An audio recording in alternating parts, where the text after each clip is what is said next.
স্বাধীনতা সংগ্রামী বিপিন অধিকারী স্ট্যাচু কি হবে অনেকে দাবি না কেন আমি করতে আমাদের সংকল্পপত্রে যা বলেছে আমি তাই করি। স্বাধীনতা সংগ্রামীদের সম্মান মর্যাদা আমি এখানে এমপি হওয়ার পর থেকে শুরু হয়েছে আপনি জানেন।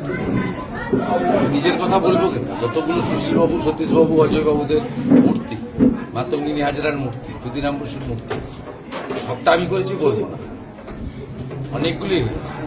ডক্টর শ্যামাপ্রসাদ মুখার্জি স্বামী প্রণবানন্দের আদর্শকে জাগ্রত করা যায়।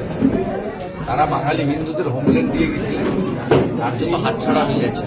জনগণ সঠিক সময় বদলে দিয়েছেন, দায়িত্ব বিরাট, কাজ করতে হবে। অশান্তির দিকে পা যাতে কেউ না রাখে আপনি নিজেরা আইন হাতে তুলবে কেন? তাহলে তো তৃণমূলের বিজেপি সমান হয়ে গেল।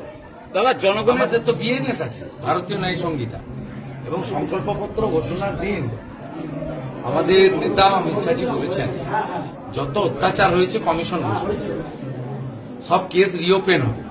আমরা আইনি পথে গুন্ডাদের, ধর্ষকদের, চোরেদের ব্যবস্থা নেব। তার জন্য বিএনএস সরকার জনগণের রায়কে মেনে নিতে পারছেন না, জনগণের রায়কে তিনি মেনে নিতে পারছেন না। সব বলবেন ওনার সম্পর্কে আমার কথা বলার মতো আর কোনো বাক্য শব্দ নাই। আমি প্রয়োজনও মনে করি। কমিশন বলছে এখন positive- তিনি আইন জানেন। এখন পজিটিভ চিন্তা করতে হবে, বাংলাকে গড়তে হবে। মোদিজি যেটা গ্যারেন্টি দিয়ে গেছেন সেটা আমাদেরকে ডেলিভারি করতে হবে, যারা আমরা এমএলএ। পূর্ব মেদিনীপুর স্বাধীনতা লড়াই মুখ্যমন্ত্রী হিসেবে আপনাকে চাই, নন্দীগ্রামবাসী পূর্ব মেদিনীপুর জেলা চাই। কোনো মন্তব্য করবো না। দাদা কোনো মন্তব্য করবো না, দয়া করে এই ধরনের প্রশ্ন করবো না। দাদা প্রচারের সময় বলেছিলেন এরা আপনার আত্মীয়, আজকে তো আত্মীয়দের মাঝখানে উদযাপন করলেন, কেমন লাগলো? না, এটা তো কর্তব্য আমার। কাল ভবানীপুরে গেছিলাম, আজকে এখানে গেছি, আবার 10 তারিখে ভবানীপুরে যাব, এবং সবার কাছে যেতে হবে। অনেক রাত জেগে দিন রাত এক করে অনেক কঠিন পরিশ্রম করে আমাদেরকে এই সাফল্য করেছে।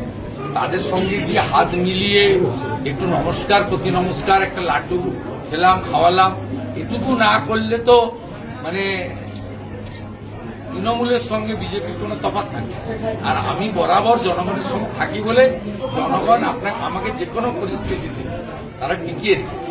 ফাইনালি তো জনগণ। অভিষেকের বাড়ি থেকে গার্ডরেল সরানো হলো। মেজার থানার আইসি, একজন কনস্টেবল, দুজন সিআরপিএফ এর জওয়ান, তারা গুলিবিদ্ধ হয়েছেন। সন্দেশকারীদের ফায়ারিং চলছে রাত্রিরে। আবার কি মানে এগুলো কেন? তৃণমূল কংগ্রেস কি এবার ভয় পেয়ে পালানোর আগে এটা করছে?